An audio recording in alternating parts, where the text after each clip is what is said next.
ni kuri Top Figure TV twongeye kwa ikaze abakunzi b'ibiganiro bya Top Figure TV nkuko twabibasezeraniye rero twongeye kugaruka mu makuru yacu tubagezaho update z'icyorezo uko kimeze aha hanze. By'ukuri rero ntabwo aha hanze byoroshye, icyorezo cyakomeje gukaza umurego, mbese uko gikaza umurego niko kigenda gitera ubwoba aha hanze, gitera abantu ubwoba. By'ukuri ntabwo biba byoroshye. Noneho rero twari tujya kubabwira uturere by'ukuri tumaze gufatwa na kino cyorezo kuruta utundi.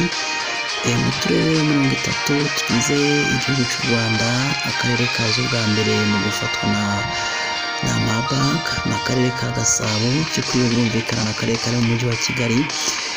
Havuye akarere ka Gasabo harakurikiraho akarere ka Kicukiro, nako ubwako kari mu mujyi wa Kigali.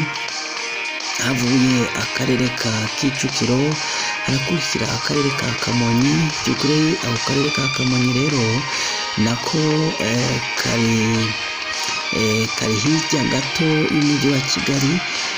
Ngo twaho rero uturere twiganjemo abantu benshi bamaze gufatwa n'icyorezo cya Marburg. Noneho rero si n'utwo turere gusa, utwo tubabwiye ko turere tumaze kugaragaramo abarwayi benshi. Rero no mu karere ka Nyagatare naho hamaze kugaragara abarwayi nk'abo. Mu karere ka Gatsibo haramaze kugaragara abarwayi nk'abo. Mu karere ka Nyarugenge haramaze kugaragara abarwayi. Mu karere ka Rubavu haramaze kugaragara abarwayi. Rero by'ukuri numva ko ni ibintu biba bitoroshye, mwa kino gihe dukwiye gukaza ingamba zo kwirinda, kuko uri kurareba ubukana kino cyorezo kigenda kizamura. Ntabwo ari ibintu byoroshye. Update zihari uno munsi kugeza uyu mwanya turiko turavugana, abamaze kwemezwa ko bamaze gufatwa na kino cyorezo kuri n'abantu 27. Muri abo 27 abantu bagera kuri 18. Abantu bagera kuri 18 rero bararwaye, bararembye. Abantu bagera ku 10 baramaze guhitanwa na kino cyorezo. By'ukuri rero mwumva ni icyorezo kiba kitoroshe, gifite ubukana. Ni icyorezo kidusaba ko dukaza ingamba zo kwirinda bimwe bikabije. Rero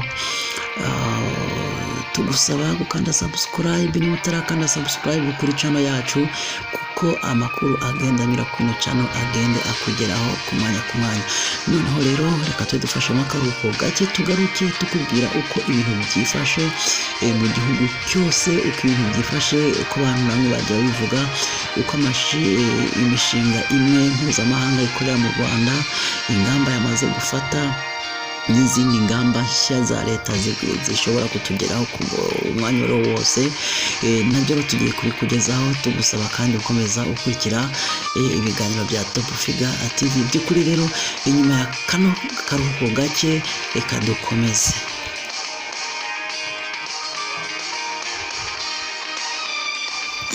Nk'uko twari duhisemo akaruhuko kandi nayo maze kubyumva, aha ni kuri Top Figure TV.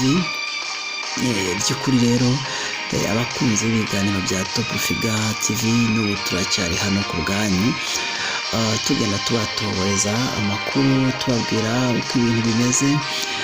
Reka dukomerezeho tugenda tubabwira cyane tunibukanya ibimenyetso biranga ino ndwara. Ikimenyetso cya mbere hari kuba ugira umuriro mwinshi cyane, umuriro uri ku rwego rwo hejuru. ico ni kimwe mu bigaragaza ibimenyetso by'umuntu yamaze gufatwa n'iyo ndwara. Ikindi kimenyetso ni ukuribwa cyangwa se kubabara umutwe, nabyo bikabije. Ikindi kandi hari kuribwa mu mitsi, nabyo kandi biri mu bimenyetso bigaragariza umurwayi yamaze gufatwa na Marburg. Kuruka cyane hamwe no gucibwamo cyane, nibyo biri mu bimenyetso kandi bigenda bigaragara ku murwayi yamaze gufatwa na Marburg. Noneho rero hafashwe n'izindi ngamba zo kwirinda, by'ukuri. Kwirinda iki cyorezo birakuvaho, kwirinda icyorezo biva kuri wowe, no gukumira uburyo iki cyorezo cyakugeraho. Icya mbere ni kwirinda gukoranaho, harimo gusuhuzanya, gukora ku bikoresho byamaze gukorwaho n'abamaze kwandura iki cyorezo, cyangwa se gutirazanya imyenda mu bantu bamaze gufatwa na kino cyorezo. Mbese kwirinda gukora ku kintu cyose cyamaze gukorwaho n'umuntu wamaze by'ukuri gufatwa na kino cyorezo. Ikindi kirenze kuri ibyo ni ugukaza ingamba z'isuku, gukaraba neza n'isabuni uko umwanya uheze, ariko tugenda tubikora kugira ngo twirinde, cyane ko bivugwa ko kwirinda ari byo byiza cyane kuruta kujya kwa muganga. Rero numva ari ibyo bakunzi b'ibiganiro bya Top Figa TV, by'ukuri rero kugeza n'ubu twakomeje kubashakira amakuru ajyanye na kino cyorezo nko mu gihugu cyose. Ingamba zagiye zifatwa cyane cyane mu mishinga cyangwa se mu mishinga y'abanyamahanga ikorera mu gihugu. Benshi bagiye bafata ingamba cyane cyane uri kurareba zagiye zitera ubwoba abantu hirya no hino. Abantu bavuga ati tugiye gusubira muri guma mu rugo, abandi bigiye kugenda gute. Mbese uri kurareba ku mpande ziriya, abantu benshi bagiye baterwa ubwoba, bagira ubwoba ngo mbega biraza kugenda gute. Ariko leta nayo yashoboye guhumuriza abenegihugu, babwira ngo bashire umutima mu nda, cyane ko hari icyo leta iriko iragenda ibikoraho mu gufata ingamba zikabije cyane cyane zo kurinda abaturage. Muri izo ngamba zo kurinda abaturage, ntabwo bikemewe kujya gusura abarwayi kwa muganga. Abarwayi kwa muganga ntabwo byemewe kubasura, ariko kuba batemewe gusurwa ntibivuze ko abarwayi bataza kugira ababagwaza. Abarwaza ntibarenga umwe ku murwayi, ariko nabone bashobora gusimburana. By'ukuri rero numva ko na leta ubwayo iba yamaze gufata ingamba zo gukingira abaturage. Ikindi ku muntu wamaze guhitanwa na kino cyorezo, by'ukuri byamaze kumenyekana ko ari icyorezo cyamuhitanye. Uyu muntu ntabwo byemewe ko bakora imihango imwe n'imwe, harimo kuko ikiriyo, ntabwo ikiriyo cyemewe, kandi no gushyingura ntabwo ahemewe ko hagenda abantu benshi. Rero by'ukuri uri kuragenda ureba kino cyorezo ukana kiba gifite hano hanze, nuko uwo gifashe by'ukuri nk'uko twagenda tubabwira amakuru yagiye atambuka, uwo iki cyorezo kimaze gufata aba afite amahirwe, sinjye ko byita amahirwe kuko ntabwo ari byiza.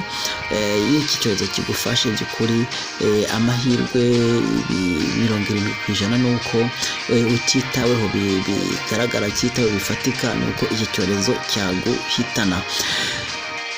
Rero inyuma ibi byose, nyuma y'ibyombi tuko tugenda twumva bimeze kuriya, Amerika, hari ibihugu birimo Amerika byamaze gutangaza ko abakozi babyo bakorera mu ambasade atandukanye ari mu Rwanda, ko abakozi babo imbere yaho baba bakorera imirimo yabo mu rugo imbere yuko baja mu mabiro kuburyo badashobora gukora n'amakontakiti n'abandi bantu. By'ukuri rero naha ibihugu byamaze gutangaza ko abakozi babo bakorera mu ambasade mu Rwanda by'ukuri ko baba bakoreye mu rugo mu kuba bategereje izindi ngamba zishobora gufatwa. Hanyuma yaho hari n'andi makuru twagiye tumenya y'abandi bantu nabone bashoboye gufata ingamba nk'izo zo gukorera mu rugo nk'abakozi b'imishinga mpuzamahanga ikorera mu Rwanda, harimo n'abakozi ba UNHCR bakorera mu Rwanda. Nabone amakuru yagiye amenyekana nuko no munsi hasohotse itangazo nabone rigashishikariza cyangwa se ribakangurira gukorera imirimo yabo mu mago, mu kuba bategereje izindi ngamba ziri bufatwe, na cyane ingamba ziba zijyanye no kwirinda kino cyorezo. Rero tubasaba gukanda subscribe kugira ngo amakuru yose twagenda anyura kuri Top Figure TV agende akugeraho. Natwe twiyemeje kubashakira amakuru ahari hose ajyanye na kino cyorezo by'ukuri kugira ngo tugere natwe dukaza ingamba zo kwirinda. Imbere yuko dusozera amakuru yacu no munsi yo kuri Top Figure TV, by'ukuri rero no mu bigo by'amashuri ntabwo nabyo byasigaye. Hari ingamba zagiye zifatwa no mu bigo by'amashuri, cyane ko naho hahurira abantu benshi mu kwirinda. Mu bigo by'amashuri hagiye hafatwa ingamba ko n'abanyeshuri bagomba gukaza isuku. Ibigo by'amashuri bigomba kugira za kandagira ukarabe ku buryo atamunyeshuri cyangwa se umurezi cyangwa se undi muntu ashobora kujya mu kigo atakarabye, kugira ngo by'ukuri kugira ngo isuku igende inozwa, kugira ngo twirinde kwandura hato na hato. Aho ni mu bigo by'amashuri y'abana bato biga bataha, mu bigo nabyo n'iby'abana biga babamo. Ubu nta wemerewe kujya gusura umwana, nta mwana wemerewe gusohoka ikigo adahava agirana kontakite n'abandi, akaba yakurira ibyago abandi bana.